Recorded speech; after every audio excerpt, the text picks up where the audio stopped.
Every sky.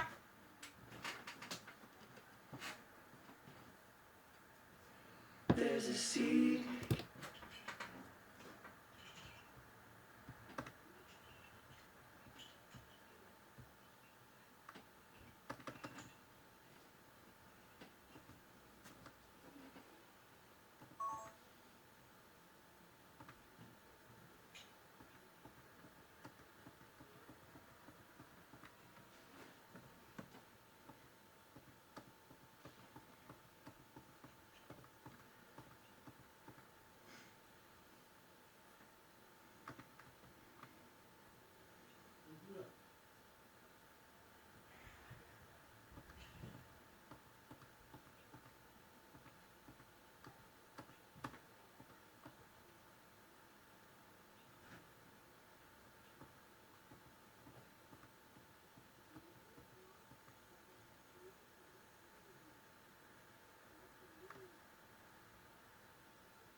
Every scar is a story I can't.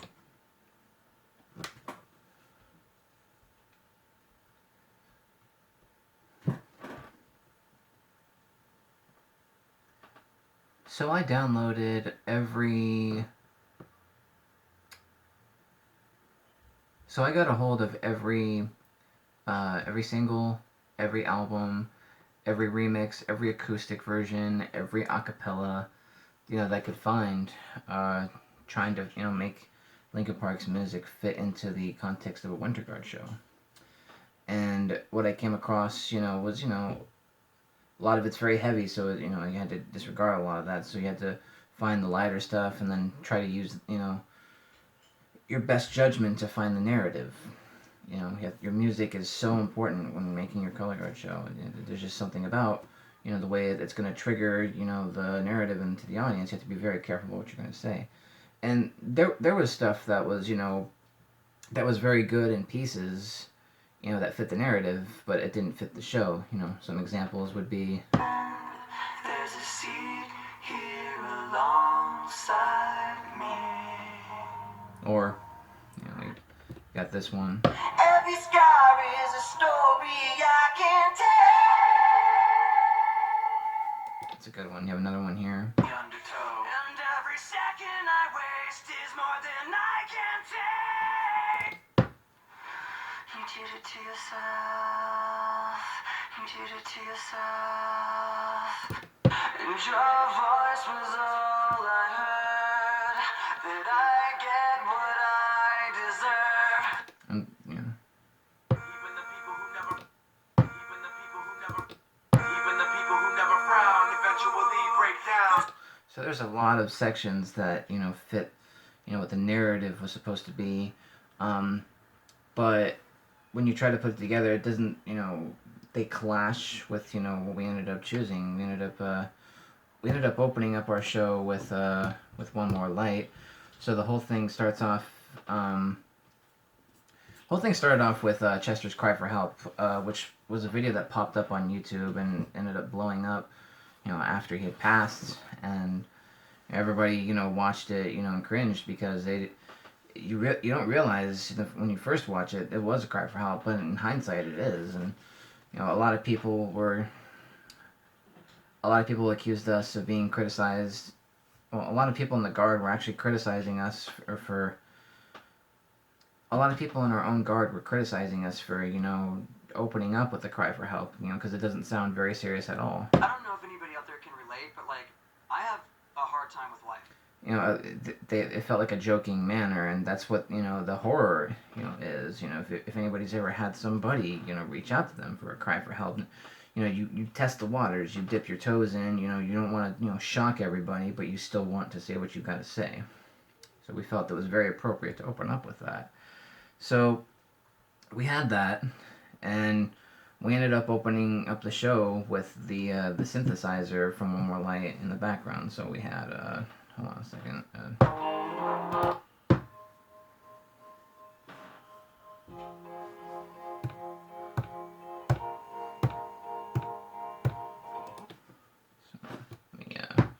Let me just play it real quick.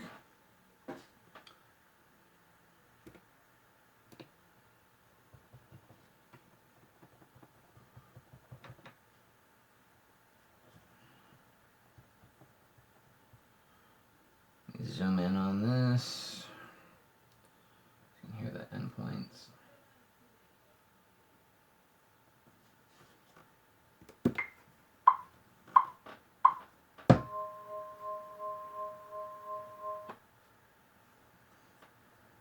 Alright.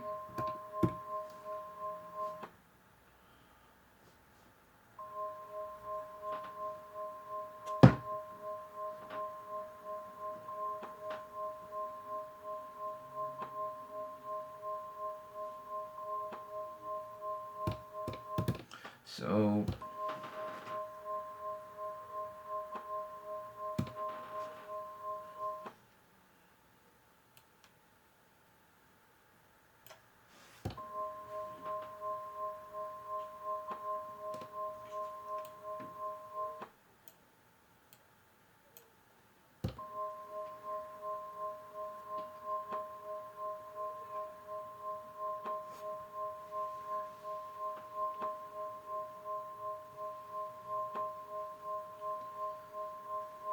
the synthesizer, it's kind of haunting, but there's also a very warm feeling to it. There's a glow to it,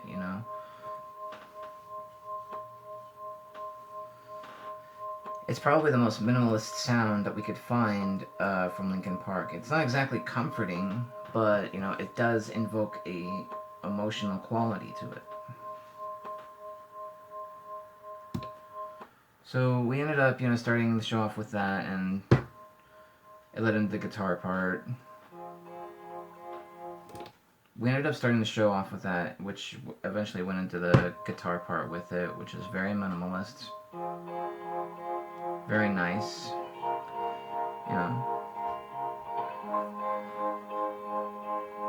A lot of people, seem to like it. And the reason why we chose One More Light, we started off with the excuse me.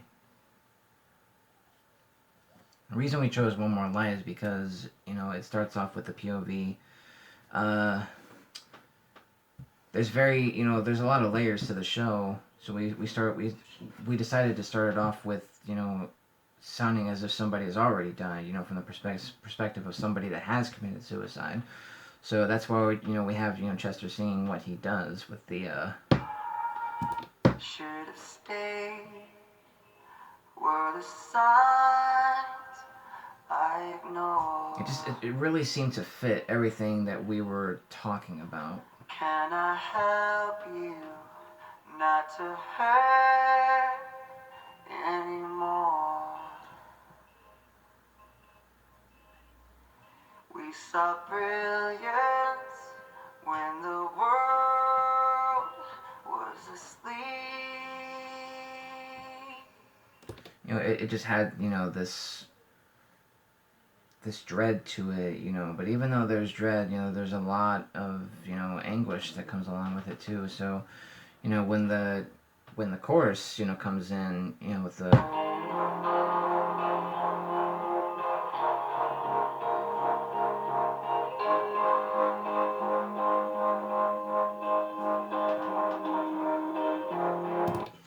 that guitar and that bass kicks in, it packs that punch, with it to let you know that all of what's being said carries so much depth with it. And then we use the guitar part for our flag feature, because even though flag features are supposed to be really big and everybody's involved with it, we decided to use the softest part of the show that we could think of, that still had a lot of subtlety to it, that had a lot of layers to what was going on. So the whole thing starts off with the guitar.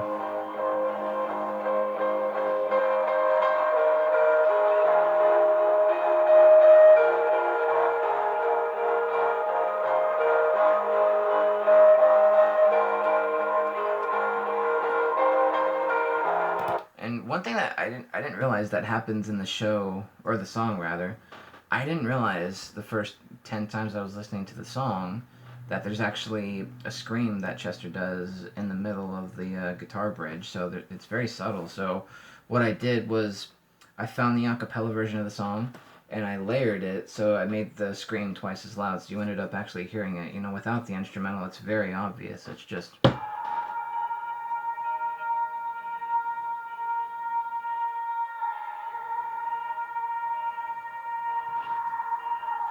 So we decided to take one member out of the flag feature and have him convey the anguish that comes with the isolation, that comes with reaching out and nobody's paying attention to you. So we had him scream, but we had him scream silently, as if he is voicing his opinion, but it's falling upon deaf ears. So it was a very dreary way to open up a color guard show, man. But we felt it was necessary for what we were trying to say.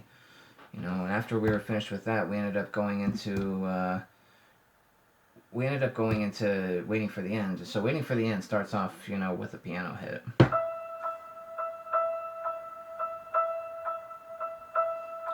This is actually an acoustic version of it. But the problem is that there's only 12 piano hits that come with the intro. I could have elongated it, stretched it, added more piano hits to it, but what I realized I wanted to add more vocals from other songs, into the show, which is why I had so many other vocals in the beginning. But what I had, I had one song that felt like it was too long, so I cut those parts off and I cut the intervals off, which was Breaking the Habit, and Breaking the Habit ended up being probably the most angsty part of our show. And it ended up being that one scene where everyone's at the end of the rope, they're down on their knees, and they just slap the ground. And it ended up, being, something that, a lot of audience members missed, because there was just so much, going on dance-wise. And we decided, to layer the vocals with it. So it ended up being, instead of a full, chorus, it ended up being.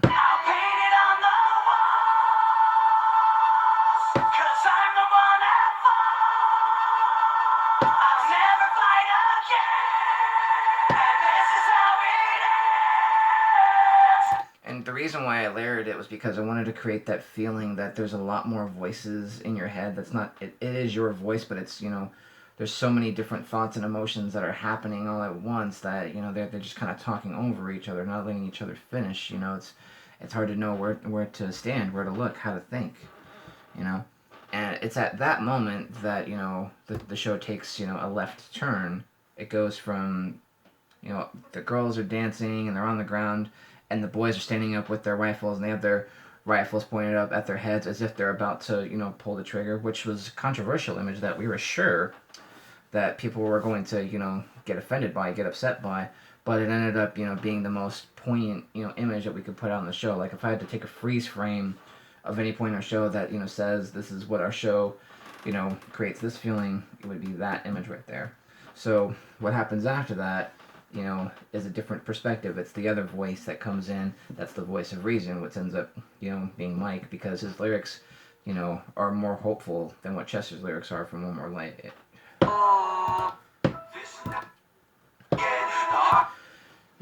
His lyrics are much more hopeful in Waiting for the End than they are from One More Light.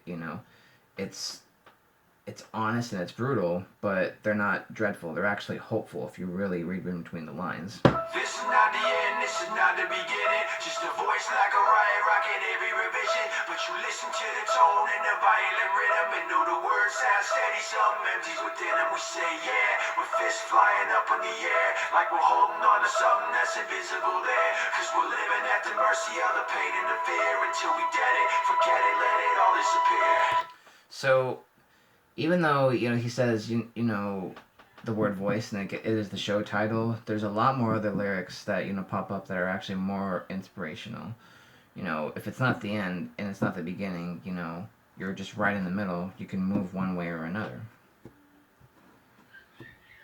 Trying to let go of your past and move on forward from there. So after that, we have everybody come together into the middle of the floor, and everybody is just congregated into this one spot, and everyone's on the ground except the one person, which is how the show started off with, but this time it's a completely different interpretation and argument for it. Waiting for the end to come, wishing I had strength to stand. And in this part of the show, we have what's called the bullet, which is where the rifle soloist tosses it from one person, which becomes another rifle soloist, which ends up being another rifle soloist. And there's actually a dancer that's going in between them the whole time, as if you're trying to get rid of all of your your emotion. You're putting your baggage onto somebody else, and somebody else has to suffer for that and carry that, and they pass it on to the next person. And you get the one person that's able to handle it afterwards, and that becomes the change. That becomes the pivot point for the show, because what happens after that is everybody gets on rifle, and everybody starts coming together as one with the most complex work that we have. Thoughts were spinning.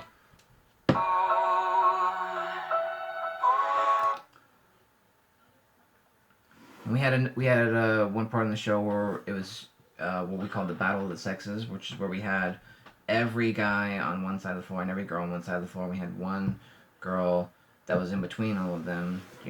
That image of being pulled between two different groups was right there. That uncertainty that comes with it. So it felt like those walls were closing in on that person. I know what it takes to move on.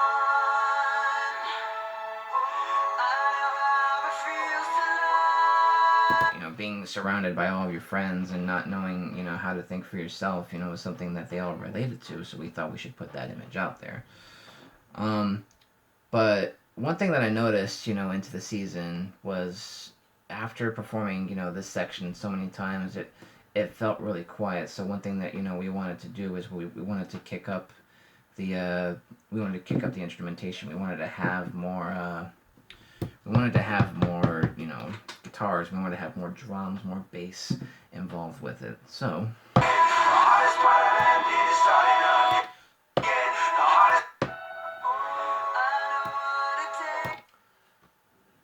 one second, I have to duplicate this.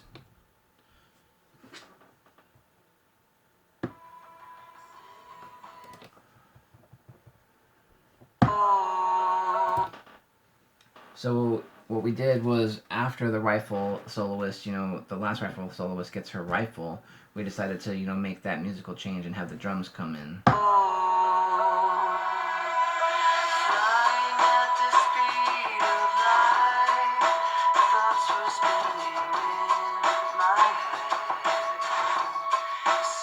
And originally we had the rifle piece be smaller, but we decided to make it longer, to show, even though there's two different arguments, it's still the same feeling. That's even though it's two different feelings being talked about, there's still two different arguments. Even though that there's two different vocalists, they're still talking about the same thing. So we decided to show two different aspects of it. We wanted to show dread, and then we wanted to show hopefulness.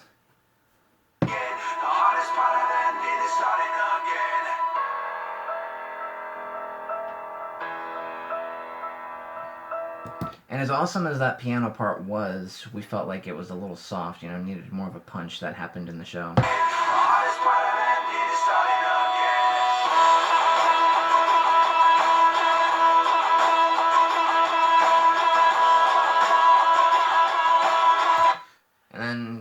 they ended up going to Flag to have the really vibrant, incandescent flags happen. Very bright, very hopeful. And we ended up spending a lot of time trying to figure out what the end of our show was going to be. And one person had suggested, I can't remember who it was. There was a popular song out called, it was the Suicide Hotline, and I rode BART all the time. And on the back of every BART ticket that you get, they actually have the Suicide Prevention Hotline on there, and the last four digits spell out talk. So we thought, all right, well, we should, use our members to spell that out. We should use our members to spell out talk as an inspiration, for them to do that.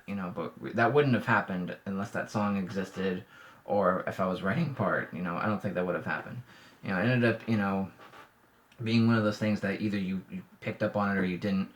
Unless you watched it on video, you didn't pick up on it. We had our captain from 2 years ago watch the show, and he watched the show, and he paused it and he was trying to figure out what it said, and he was just like, "Oh my God, it says talk," and he was watching with other people, and they had no reference as to what guard was, so they got inspired by that. So there it is. That's how we made the show voice, musical wise.